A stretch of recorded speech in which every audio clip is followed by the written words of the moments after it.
I have a 4610 John Deere tractor, and the PTO quit working.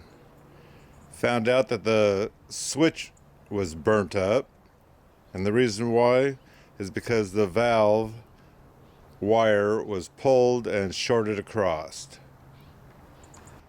If you come to the back of the tractor, you'll see a wire harness right here, and this wire harness has a wire that shoots straight back. It's a double wire with a plug on it, and it will lead you right to the switch for the solenoid. As you can see, it's on what I'd consider the right side for the way you sit on the tractor. And it's just underneath here. Let me show you. Okay, you come underneath here and you got to take a few things off to get it, such as this here. This here's the pedal to lock in your rear end. You need to get that back because right here is your switch. And we have these wires here just to tie up things to get them out of the way. And we're having a heck of a time taking this off.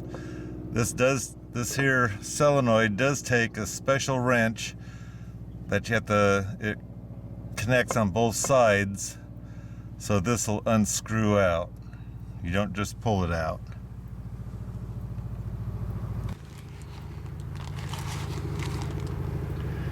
This is the package we bought. I went ahead and got it off of eBay.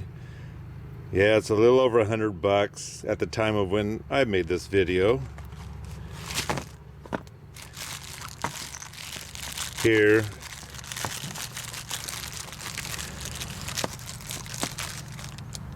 this is the part that's sticking out.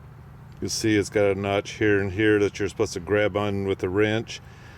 The wrench, or the socket that they have for this, is going to cost $85. We don't want to pay $85 to buy that, so we're taking a one inch socket and cutting it to fit to make it look like that tool.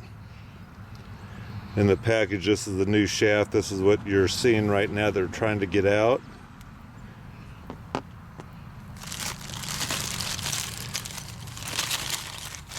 It comes with this new barrel, and here's the plug you have to take off from the wire harness. But the old one right here, the wire harness is pulling too hard, and so it kind of stretched these, and then they shorted across each other. But it also comes with the new nut, a new copper gasket, and a new O-ring.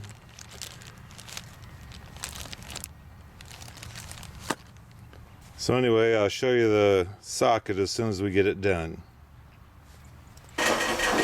Okay, we're over here in Roy's shop.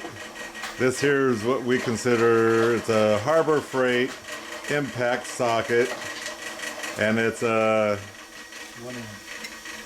1 inch. And as you can see, we cut it down just a little bit on the sides. We thin this down so it'll fit down into where you're gonna have to set this down in to get that little rod out of there. Like I say, that's a 1 inch. It's a Harbor Freight impact, so that way it's got the strength. So even with the tall socket, we have to drill the hole a little bit deeper in order for that shaft to fit up inside, because it's not fitting right now. So that's approximately a 1/4 inch deeper than what we anticipated.